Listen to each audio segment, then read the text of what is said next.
1,000 years ago, the Great Liang dynasty faced internal and external threats. When rebel forces breached the capital's city walls, only the female general, Gong Wu, led her troops to defend the city gates until her last breath. Unexpectedly, time seemed to repeat itself, causing Gong Wu to be reborn. Before she could understand what was happening, a man spat water in her face.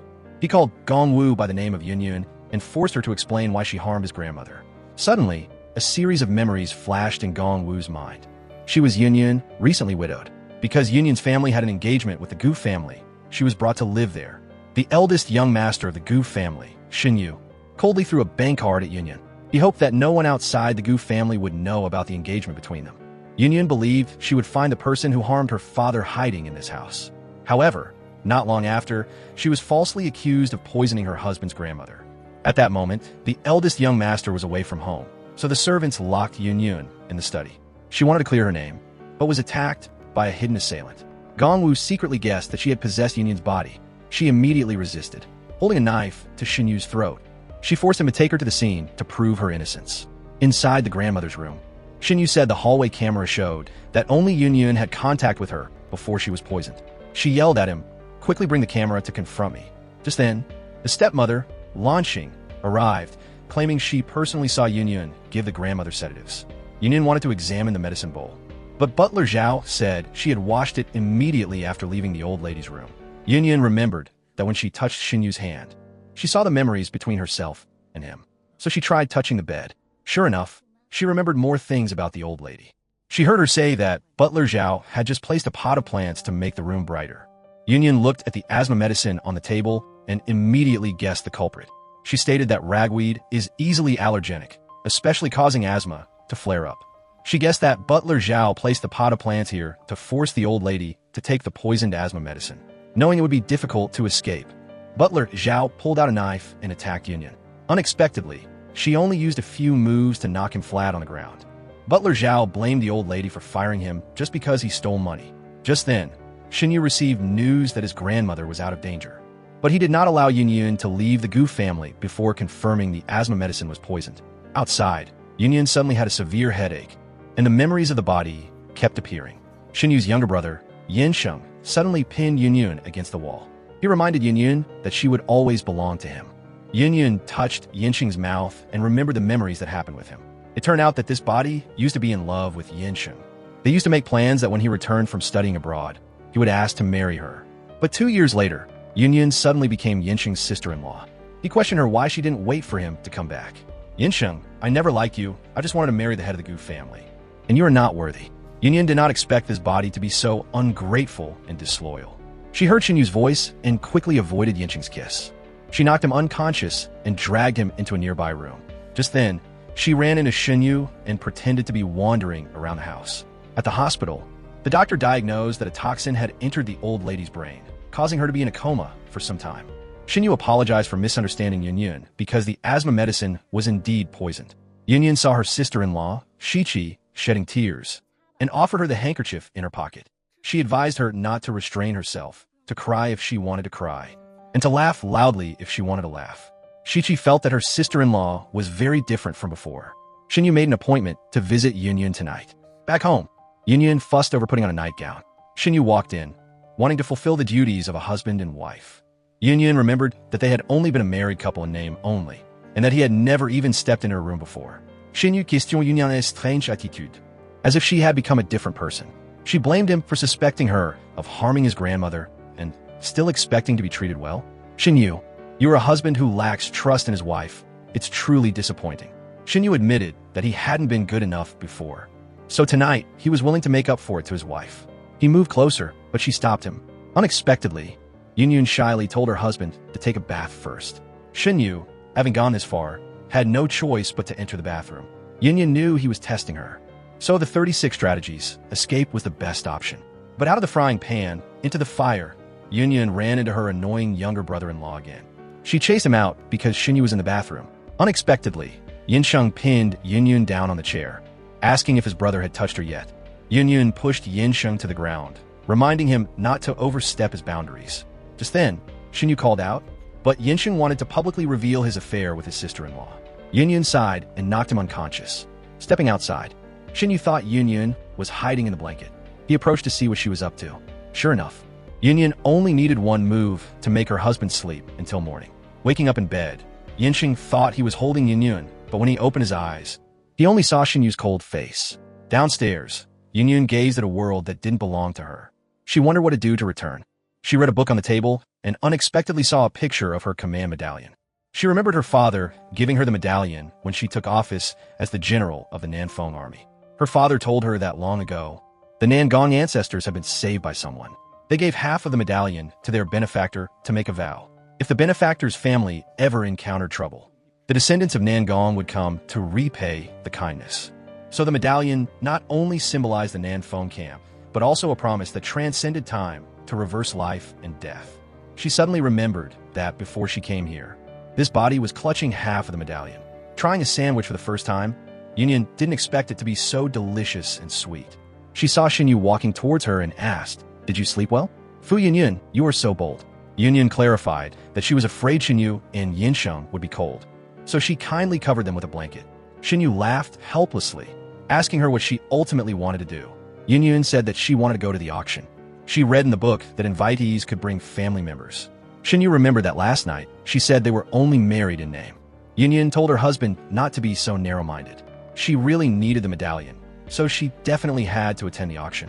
But Shin Yu still didn't allow it, because he didn't want to publicly reveal their marriage relationship yet. Arriving at the auction by herself, Yun Yun saw that you needed an invitation to get inside. She sneaked around to the back and spotted a man putting an invitation in his jacket pocket. Yun Yun had no choice but to attack him with her face covered, but his fighting skills were pretty good. She offered him the bank card to buy back the invitation in his pocket. If he stubbornly refused to sell, she would have no choice but to steal it. However, he avoided all her moves and even removed her face covering. Unexpectedly, she was the person he had been searching for all this time, because he remembered fighting alongside the general in their past life until their last breath. He guessed that she didn't recognize him, so he introduced himself as Moyen. He wanted to invite her to attend the auction with him. Seeing President Gu attending a public event for the first time, everyone was surprised. Yinsheng wondered why his older brother suddenly had the urge to shop. Shin Yu said that people change. Yinsheng said he wouldn't yield if his older brother took a fancy to something he liked. Just then, everyone around was in an uproar because the superstar Moyen was also attending the event, and he was publicly bringing a girl with him. Shin Yu watched his wife, carefree, walking next to another man. Everyone speculated that the Fu family had gone bankrupt, so Yun Yun was relying on the Gu family. She used to cling to Shin Yu and was ambiguous with Yinsheng, but now she had become Moyen's girlfriend. Yun Yun wasn't used to wearing high heels and slipped, but she protected herself in front of the three men who intended to shield her. Moyen, hearing that Yun Yun wasn't familiar with the Gu brothers, took her to see the exhibits. Meeting his wife alone, Shin Yu asked her what she was up to. Yun Yun remembered that he didn't want to publicly reveal their marriage relationship, so she didn't follow him and absolutely didn't look at him. Shin Yu wondered if she was very close to Moyen. Yun Yun said she just met him, but felt that he was not a bad person. Shin Yu reminded his wife to have fun, but not to forget her status. Yun Yun knew that once she stepped outside, she was a single woman. Knowing that Yun Yun wanted to buy the medallion, Moyen offered to help her bid. If the money exceeded her limit, he would lend it to her. Yun Yun was relying entirely on Moyen because the medallion was very important to her. As the auction began, the organizers introduced the Great Liang Dynasty Medallion. It originated from a patriotic martial arts family and had remained untarnished for thousands of years. Moyen bid 1.5 million yuan. Yinsheng, annoyed that he was sticking so close to Yun Yun, competed to the end. Everyone was in an uproar as the number reached 10 million yuan. Yun Yun stopped Moyen, afraid she wouldn't be able to repay him. She thought to herself that she would knock Yinsheng unconscious to steal the medallion. Unexpectedly, Shin Yu raised his bidding paddle, doubling the price. The number 20 million yuan was too large, causing everyone to give up before the head of the Gu family. Leaving, Yun Yun thanked Moyen for his help. He borrowed her phone to send a friend request on all social media platforms. He told her that if she didn't know how to use it, she could press the call button to ask him anytime. Just then, a crowd of reporters rushed over to interview Moyen about whether he was going public with his girlfriend. Shin Yu came and put a coat on Yun Yun, then led her away from the crowd. Moyen remembered that in the moment of life and death, he had vowed to go with the general. He didn't expect to be reborn and have the opportunity to meet her again. Back at the Gu family, Yun Yun was worried about reporters taking sneaky photos. Shin Yu assured her that he wouldn't allow it and dared anyone to write rumors about him. Yun Yun was planning to knock Shin Yu unconscious to steal the medallion. just as he turned his head and asked her what she wanted the medallion for. Yun said that it was very similar to something her father had left her. Yun, I'll give it to you. I apologize for misunderstanding you and thinking you harmed my grandmother, so consider it compensation. Yun, let's get a divorce. I will keep my promise to take care of you for the rest of your life. After escaping this forced marriage, live as you please. Yun happily agreed. I wish you all the best, Xinyu. He remembered receiving news earlier that Butler Zhao had suddenly passed away. His wife and children had returned to their hometown to open a shop a month ago, which didn't seem like someone in debt for gambling. Xinyu guessed that the Gu family was about to be thrown into chaos and didn't want to implicate Yun. Entering the room, Yun commanded the medallion to take her back.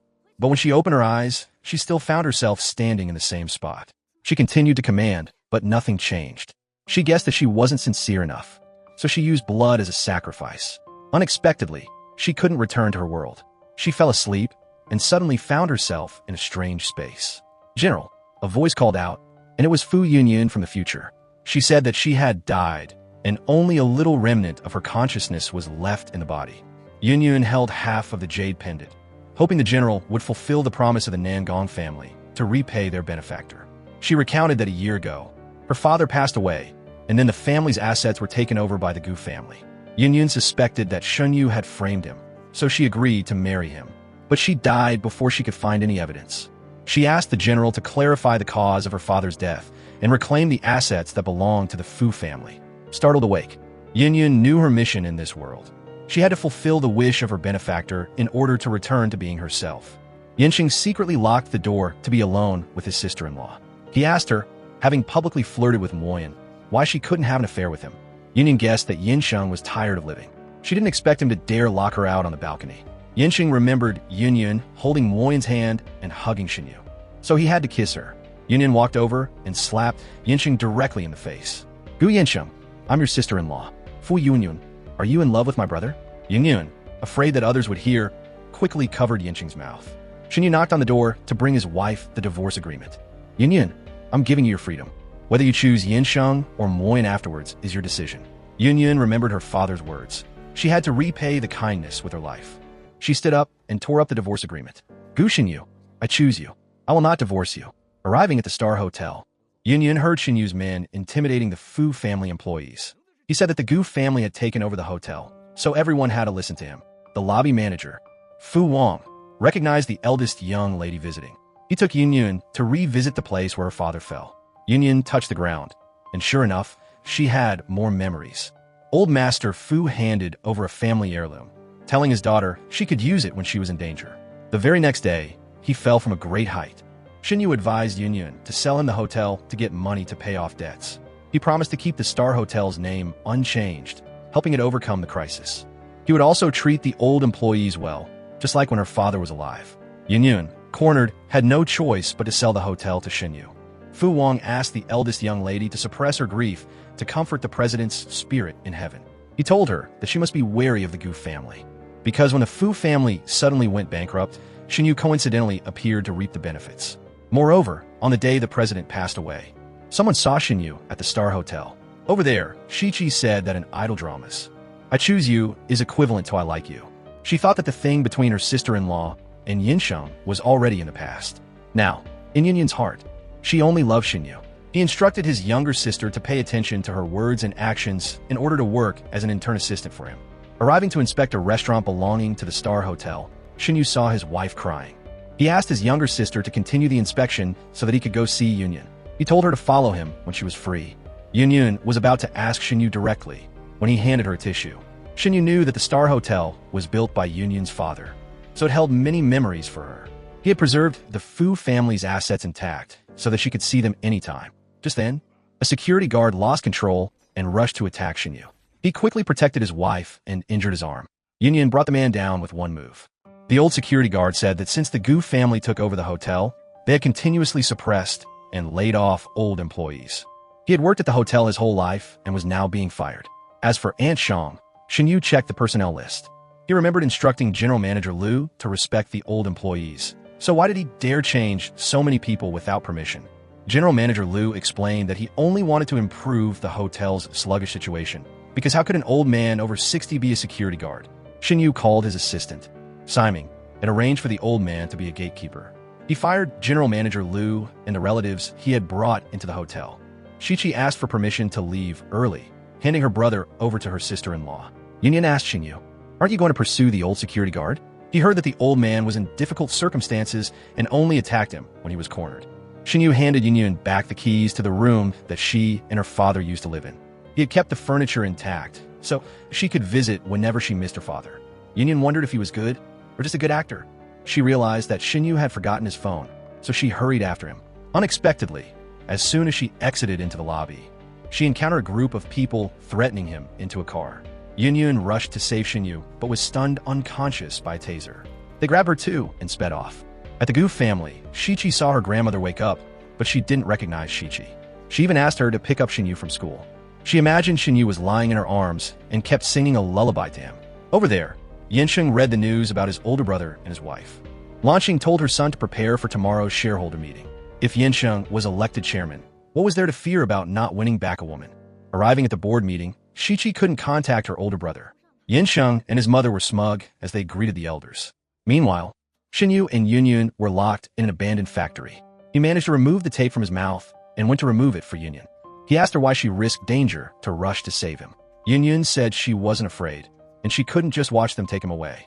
Xinyu was suddenly moved by the courageous expression on his wife's face. Yunyan, don't worry, I will definitely save you. Xinyu would distract the kidnappers so Yunyan could find an opportunity to escape. Xinyu offered 10 times the price, but the leader only wanted his life.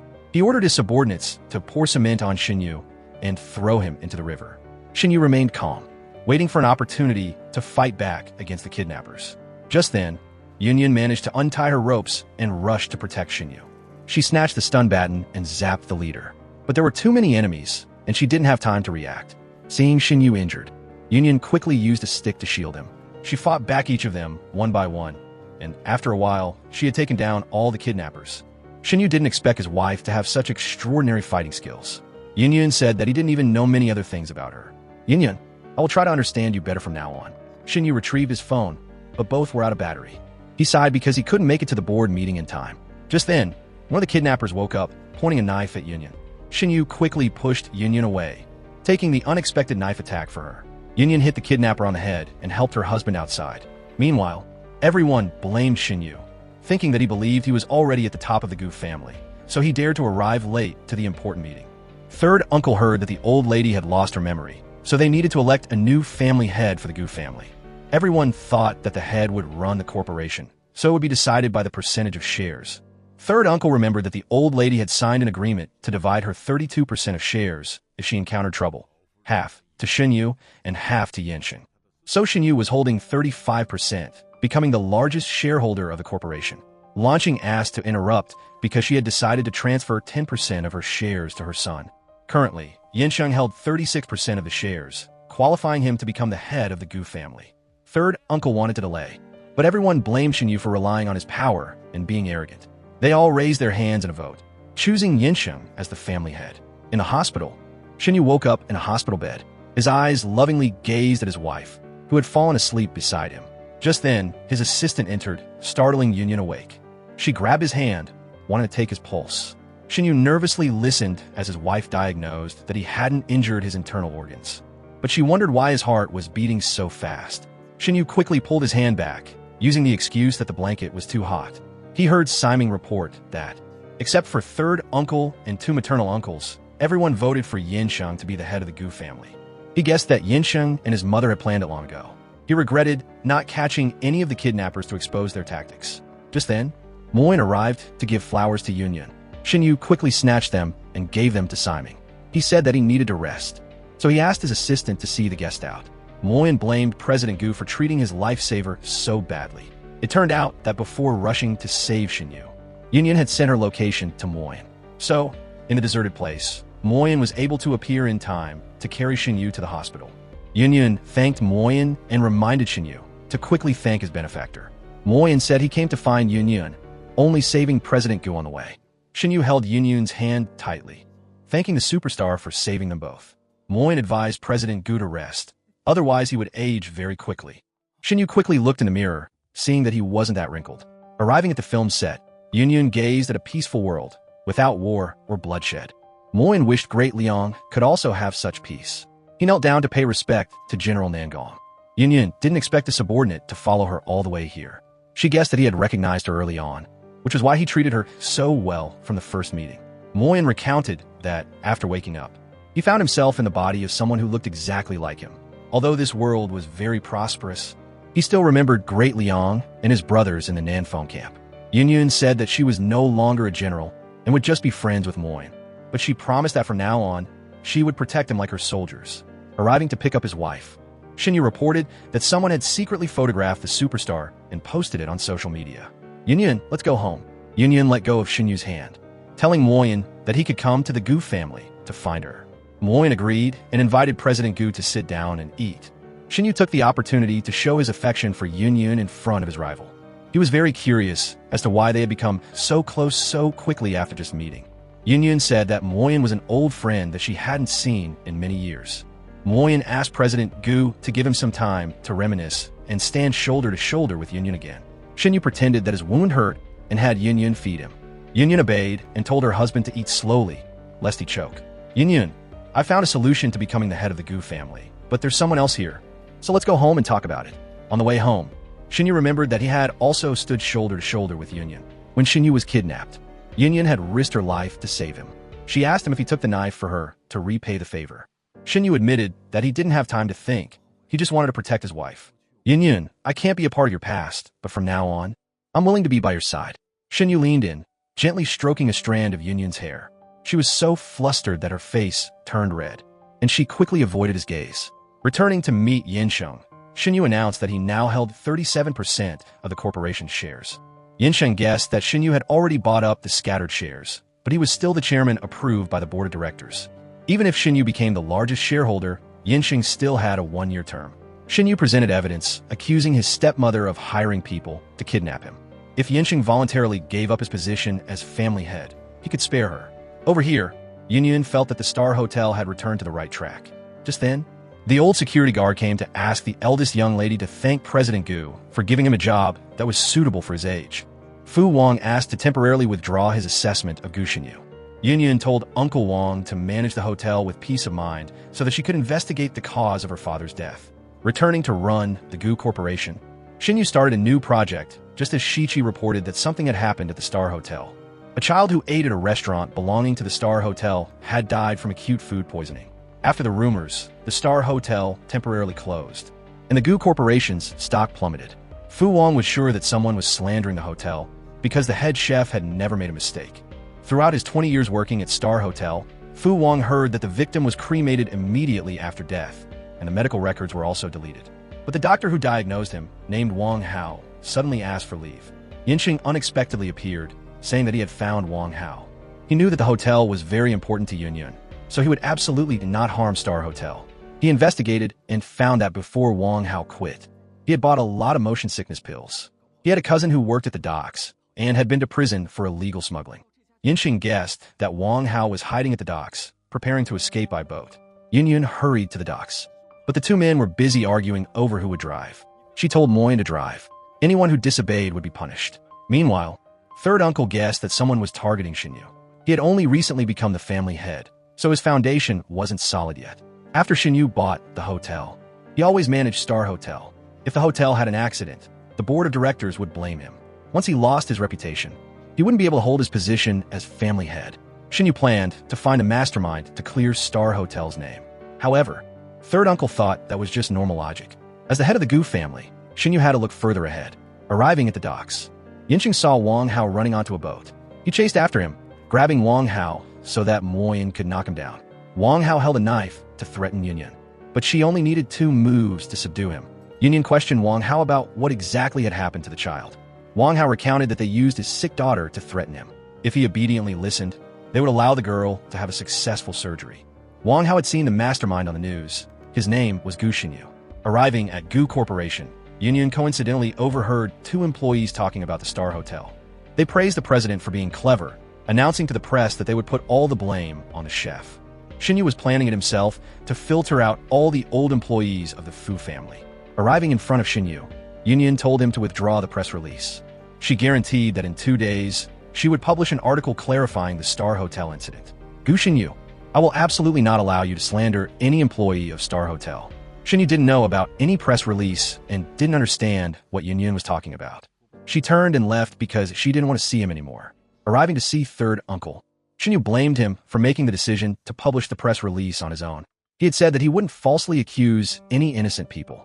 Third uncle questioned when Shinyu had become so soft-hearted, because for Shinyu or the Gu Corporation, this was the best solution. Third uncle reminded his nephew not to forget the death of Yunyun's father. She initially loved Yansheng, but then suddenly willingly married Shinyu. Third uncle advised his nephew to get a divorce quickly and not harbor someone who had designs on him. Shinyu thought he should make amends rather than continue to hurt Yunyun. He remembered that third uncle had always taught him to use any means to obtain the position of family head, but his conscience always wondered what was right. Because of the two-word prophet, the Gu family was in chaos. It wasn't even clear who masterminded the poisoning of his grandmother. Instead of continuing to do wrong, Shinyu wanted to help his wife protect Star Hotel. Third uncle said that the death of Yunyun's father would always be a thorn between the two of them. No matter how much Shinyu sacrificed, Yunyun could not love him. It turned out that everything was within Lanqing's plans. She both shook Shinyu and pushed Yunyun into a corner. Lanqing waited for Yunyun to reveal something about her father's death, which would make it impossible for Shinyu to escape. She told her subordinates to send Wang Hao and his daughter to the afterlife. Entering to find Wang Hao, Yunyun saw him lying on the ground. She urged Moyen to quickly go outside and find help. Yunyun heard Wang Hao mumbling, so she leaned close to him. Unexpectedly, Wang Hao attacked, causing her to faint. Lanqing's subordinates revealed themselves to take Wang Hao to reunite with his daughter. Yunyun immediately jumped up, easily subduing the two subordinates. It turned out that she was only pretending to faint to record the truth. Yunyun called Shinyu, reporting that she had handled things smoothly on her end. She remembered that when she turned to leave, he had asked for a chance to explain. Shinyu affirmed that he had not ordered the press release to be published. He had just investigated and found out that Wang Hao's daughter had congenital heart disease. The child had always been in the countryside, but had recently been transferred to a hospital under Gu Corporation's control. If the hostage was in Shinyu's hands, Wang Hao definitely wouldn't dare to reveal him. Yunyun was worried that the mastermind would silence Wang Hao. Shinyu told her not to rush, because they could use a counterplot. Yunyun told Wang Hao to rest assured because Shinyu had found his daughter. Wang Hao blamed himself for trusting Lanqing, almost harming his daughter. He confessed that the victim died of end-stage stomach cancer. But Lanqing threatened Wang Hao's daughter's life, forcing him to make a false diagnosis. Wang Hao begged Yunyun to let him wait until his daughter's surgery was finished. Yunyun allowed Wang Hao to confess so that he could receive leniency. Returning to the Gu family, Yanqing asked his mother why she slandered the Star Hotel. Lanqing remembered that when she first entered the Gu family, she had tried to touch a certain item, but Butler Zhao had slapped her hard because a low-class servant wasn't allowed to touch high-end items.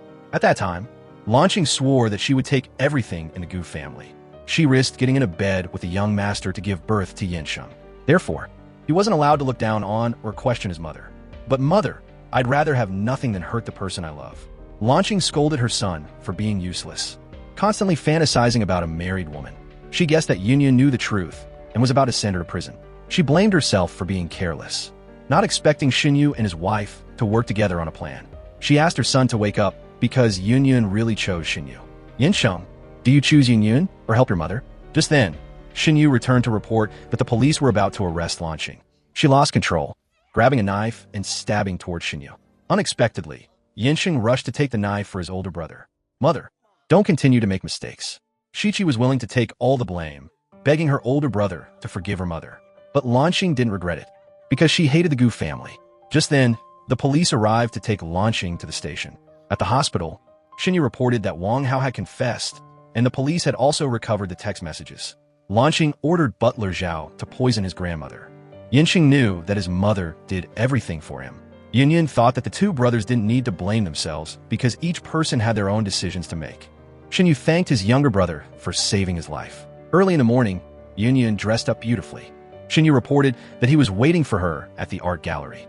Yunyun happily went to meet her husband, just in time to receive an unexpected message. In the art room, Shinyu personally hung up each of Yunyun's paintings. Simon was sure that the madam would be very touched to know that the president had collected her old paintings. Shinyu had also prepared a diamond ring to confess his feelings to Yunyun. Finally, he had met the person he loved. Yunyun, I know you've loved painting since you were little, so I organized a private exhibition just for you. Gu Shinyu, I'm not coming to see the exhibition. It turned out that Yun had just received a security video from the hallway before her father died, in which Shinyu asked her father to hand over the hotel to him. He promised to pay a high price and help Star Hotel solve its debts. But Mr. Fu thought that it was all a trap for Shinyu to seize the hotel. He swore that even if he died, he wouldn't let Star Hotel be given to him.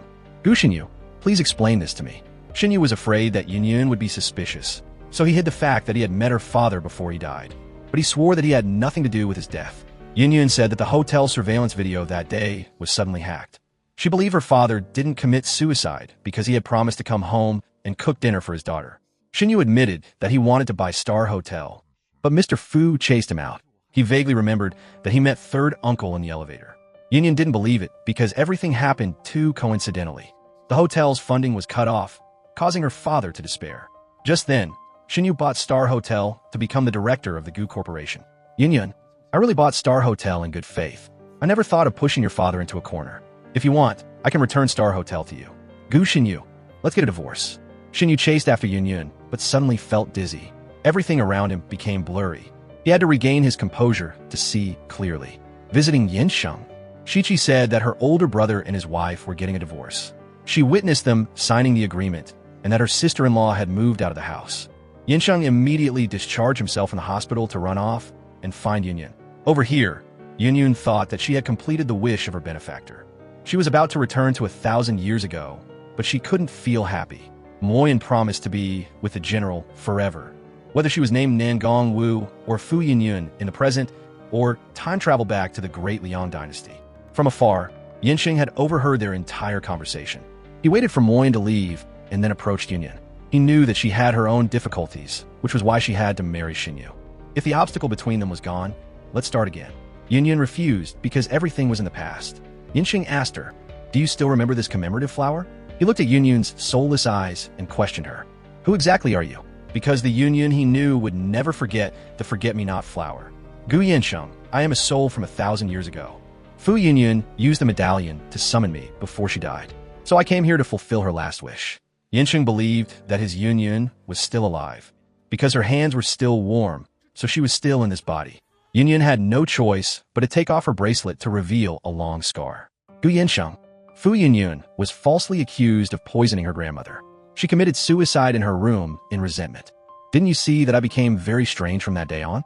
Yinsheng didn't accept that his Yun had committed suicide, and didn't believe that the person in front of him carried a soul from 1,000 years ago. Arriving at the company, Shinyu felt dizzy again.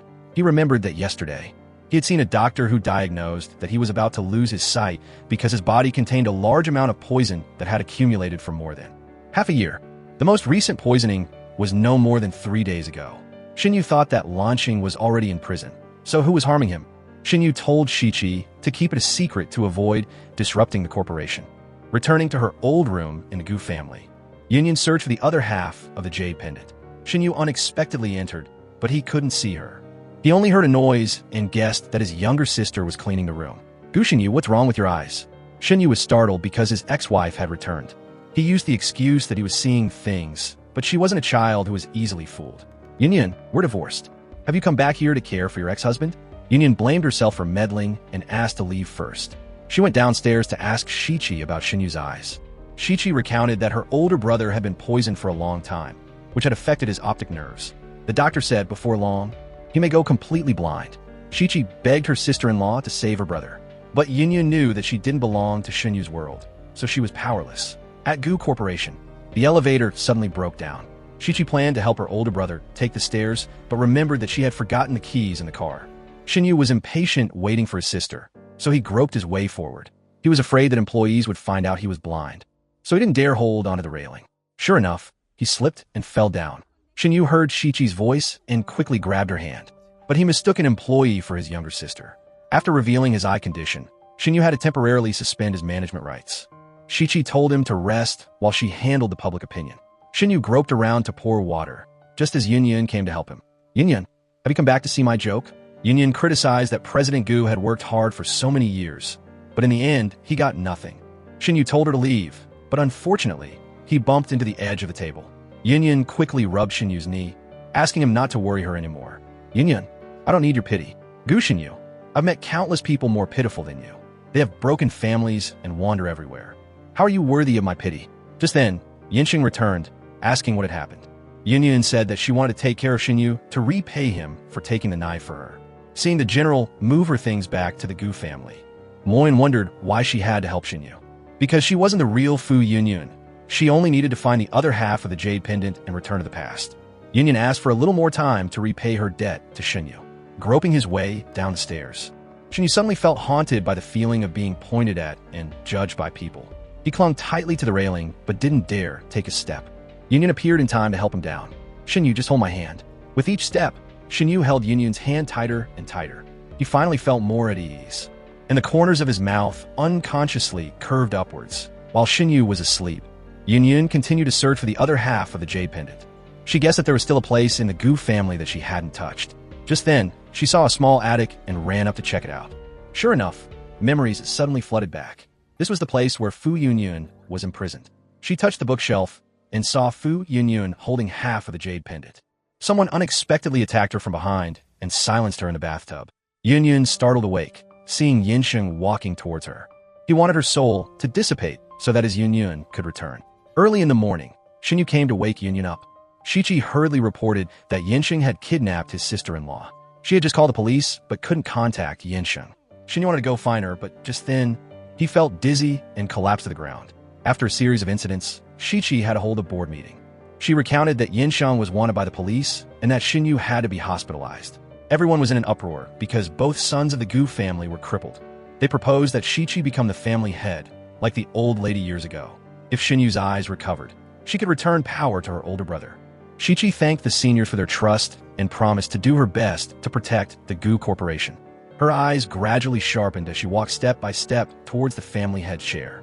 It turned out that the person who harmed his grandmother tried to drive Yunyun out of the Gu family, poisoned Xinyu, and leaked the news of his blindness was all Shichi. She recklessly harmed her loved ones to become the head of the Gu family. Third uncle praised Lanqing's daughter, saying that she had quietly taken the position of family head.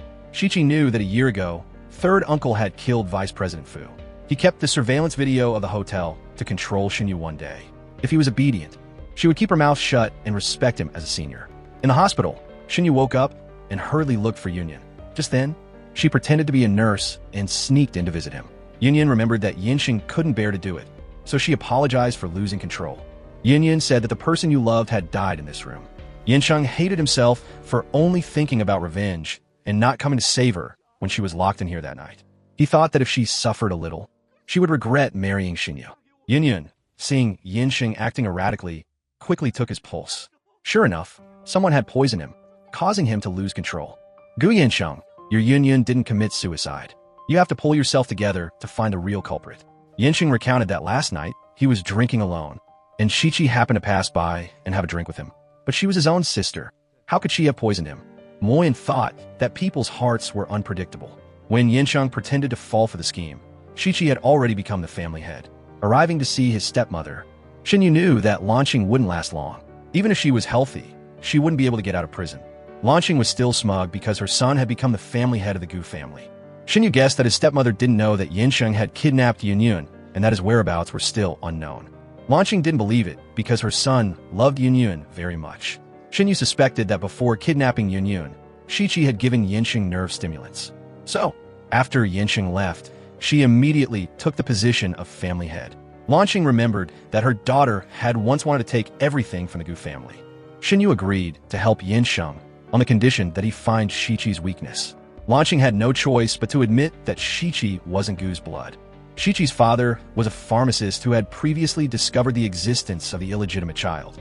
He often demanded money and also helped Shichi with her work. Meanwhile, Shichi went to drink with her biological father. She gave her father a sum of money, but he demanded shares and to be employed in the Gu Corporation. Shichi was afraid of her identity being exposed, so she bought her father a villa in the United States. He blamed Shichi for kicking him to the curb and threatened to reveal everything she had told him to do. But he suddenly felt dizzy because he had been drugged. Shichi told her father to sleep a long sleep and have a daydream. She staged a scene where a man owed money for gambling, so he burned charcoal in the room. Shichi searched for her father's phone. Just then, Yunyun burst in. Shichi heard the police sirens and knew that she couldn't escape anymore. After the truth came to light, Yinxing still couldn't believe that his younger sister had done so many things. Just then, Simon reported that the American ophthalmologist had arrived in China ahead of schedule. Xinyu was very happy, but he couldn't smile. Outside, Moyen reminded the general that it was time to worry about herself. The death of Vice President Fu would always be a barrier between her and Xinyu. Just then, the police called to report that they had found a video on Shiqi's computer. Third uncle used Yunyun to force her father to sell Star Hotel. When he saw that Vice President Fu was still stubborn, he threw him downstairs. At the hospital, Yunyun encouraged Xinyu not to worry about the surgery. But what he feared was that she would leave. Yunyun, I know that I'm responsible for what happened to your father, but I still want to fight to be with you. Yunyun, please give me a chance. If you agree, I want the first person I see to be you. Xinyu, I will consider it carefully. Just then, a nurse arrived to take the patient to the operating room. Yunyun told Xinyu that he must come out safely. Before the operating room, Simon wanted to say a few words to Yunyun. He recounted that the president had collected many of Yunyun's paintings and had personally decorated the exhibition for her. He had also prepared a ring to confess his feelings to her. Simon revealed that the president had guessed early on that she wasn't Fu Yunyun, but he didn't care. He just wanted to live out his life with the her that existed now. Xinyu hoped that she would have a new life, free from any constraints. Meeting Yunyun, Yanqing returned half of the jade pendant to her. She said that Fu Yunyun had prepared a gift to give him on the occasion of his return to the country. In Yunyun's old art room, Yanqing fondly remembered the happy memories with her. He had once promised that when he came back, he would never be separated from her again. So she named the painting with 4 words, "Please don't forget me." Over here, Moyen hoped that the general wouldn't return because Great Liang was too chaotic, and she couldn't change the situation alone. He didn't want to see her charge in a battle in front of him again. Yunyun recounted that she had learned martial arts from the age of 5 until 15 and then went to the battlefield. God was perhaps being kind, giving her time to rest in this world. Moyen, wherever we are, we will always be best friends. Yunyun joined the 2 halves of the jade pendant. Sure enough, she returned to being General Nangongwu. Fu Yunyun thanked the general for fulfilling her wish. Now that the agreement was complete, Nangongwu had the right to choose her destiny. To the right was the modern era, and to the left was the Great Liang dynasty in the past. Yunyun, may you have a safe journey. Gongwu stepped forward, seeing Xinyu waiting for her. Everything that had happened was real, and the love she had for him existed in her heart. But the Great Liang dynasty was in danger. Even if she couldn't change the situation, she couldn't bear to abandon the soldiers who had lived and died with her. Before the Great Sea, Xinyu remembered his promise with Yunyun. He slowly removed the blindfold, his head filled only with her image. In the past time-space, she was leading her troops out of the city. She turned her head and saw him welcoming her on the city gate. By the seashore, Xinyu also turned back to look at the person he loved. She slowly walked in the wind, then threw herself into his arms. Perhaps she had returned to be with him forever.